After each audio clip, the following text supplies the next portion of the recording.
দুপুরে খাওয়া দাওয়া চলছে, এই যে খাচ্ছে, আর এখানে কার্টুন। কে কে কার্টুন দেখতে দেখতে খাও বলো? দেখো গাইস, আমি তো বলছিলাম মাংস খাবো আজকে, মাংস ভাত। মাংসটা এখন আসতে আছে, ঠিক আছে, দেখবো ও বানাইছে তোমার জন্য স্পেশালি, কিরকম হয় টেস্টিটা দেখবো মানে। এখন তো আবার তো শাক, বেগুন ভাজা, পেঁয়াজ, লঙ্কা, লেবু। লেবু, আর এদিকে কার্টুন দেখতেছে ছোটগুলাদের মতো।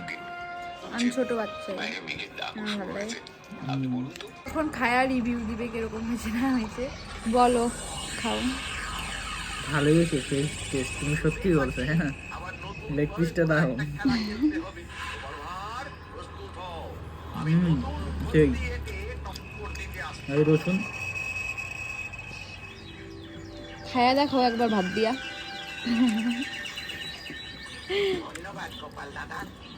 সেম একদম চিকেন কষা পাওয়া যায় না রেস্টুরেন্টে, হোটেলে, সেম টু সেম বানাইছে তো, ঠিক আছে।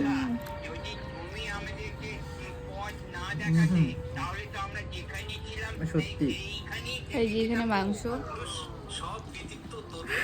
এরকম করে যদি বাড়িতে বানাই খাও না, তাহলে বাড়িতে তোমার বাবা সবাই বলবে